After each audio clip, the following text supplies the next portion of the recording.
कर्मण्यवाधिकारस्ते माँ फलेषु कदाचन माँ कर्मफल हेतुर्भूमा ते संगोत्स्व कर्मणि।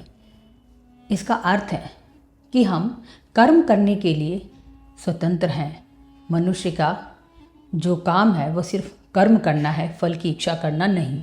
श्रीमद् भगवद गीता में कृष्णा ने यही संदेश दिया है।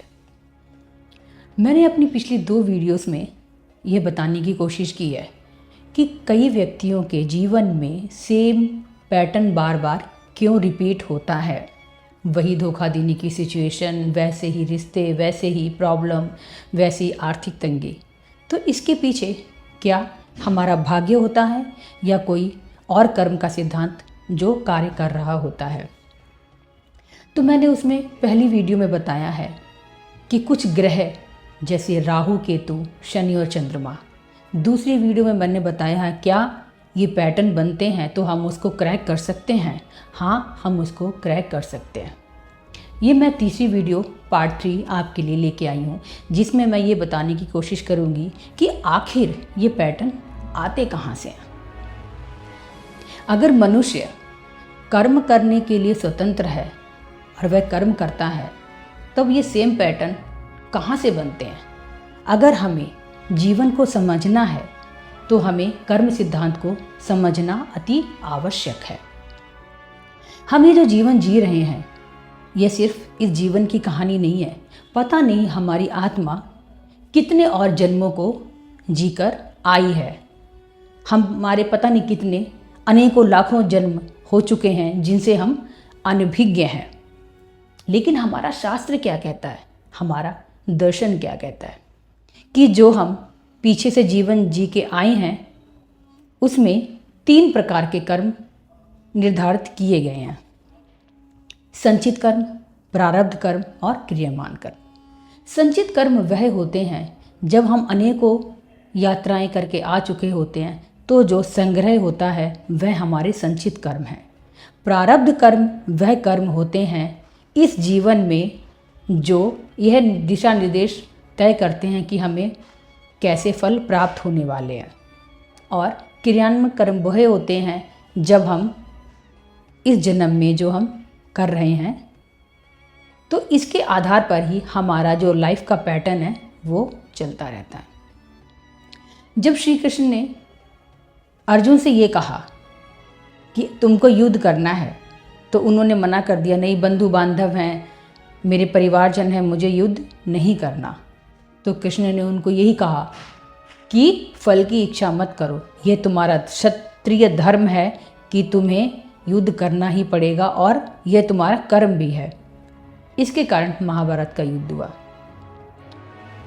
पांडवों का जो उदाहरण है हमारे सामने साक्षात अभी तक जीवित है।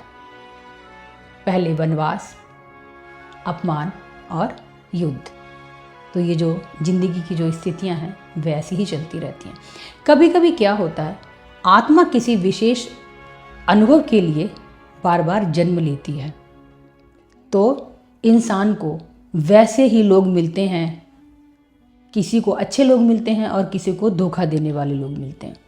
किसी के जिंदगी में जो रिश्ते हैं वह बार बार परीक्षाएं लेते हैं। कोई अपने इस जीवन में बहुत ही अच्छे कर्म करते हैं, किसी का दिल नहीं दुखाते हैं, सबसे प्रेम पूर्वक व्यवहार करते हैं, लेकिन फिर भी उनको अनेकों दुखों से गुजरना पड़ता है, क्योंकि वह उनके प्रारब्ध के कारण यह सब चीज़ें तय होती हैं। हमारे संतों की वाणी भी यही कहती है कि जैसा कर्म करोगे वैसा ही फल पाओगे। ये केवल लोकोक्तियाँ और मुहावरे नहीं हैं, यह एक आध्यात्मिक पंक्ति है, आध्यात्मिक उद्धार है कि जो हमारे कर्म हैं वह कभी नष्ट नहीं होते। वह एक ऊर्जा की भांति कार्य करते हैं और समय आने पर हमें वह अपना फल देते हैं। तो इसका क्या अर्थ हुआ कि इंसान असहाय है? नहीं, यहीं से पुरुषार्थ का विकास होता है। इंसान कर्म प्रारब्ध के द्वारा करता है, प्रारब्ध उसको परिस्थितियां देता है, लेकिन जो पुरुषार्थ है उसको दिशा देता है। क्योंकि जो हमारा दर्शन है, हमारा शास्त्र है, वो यही कहता है कि ये जो समाज है, ये जो जीवन है, कर्म प्रधान है और मनुष्य चाहे कुछ करे चाहे ना करे, लेकिन वह कर्म किए बिना एक क्षण भी नहीं रह सकता। तो जो पुराने जो पैटर्न है, अगर हम उसको पहचाने, क्योंकि कठोर उपनिषद में यही कहा गया है कि उठो जागो और पुरुषार्थ करो, अपने आप को पहचानो। अगर आपने इस चीज़ को पहचान लिया तो निश्चित है कि जो आपके जीवन में जो पैटर्न है वह आप क्रैक कर सकते हैं और अपनी लाइफ को एक अच्छी दिशा और जो गति है वह प्रदान कर सकते हैं।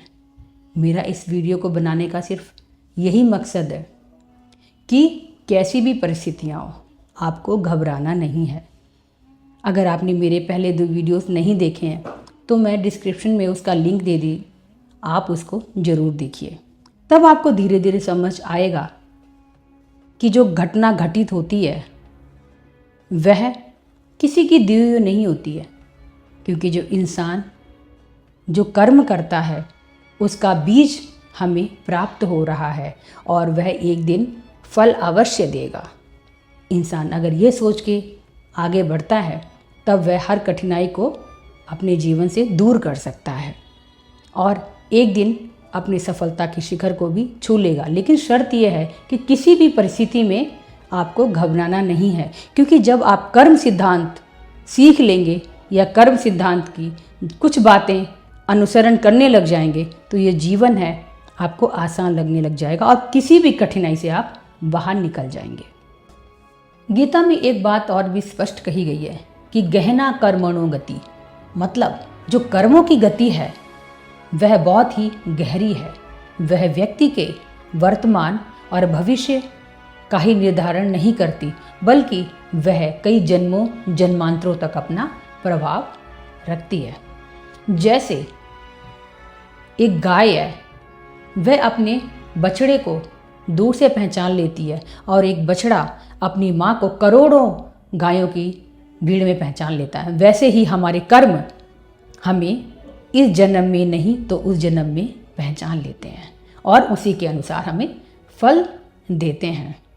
तो ये जीवन है सिर्फ पुरुषार्थ से ही नहीं बनता और सिर्फ भाग्य से ही नहीं बनता। ये पुरुषार्थ और कर्म के बीच का संतुलन है जो व्यक्तियों का भविष्य तय करता है। जय माता दी।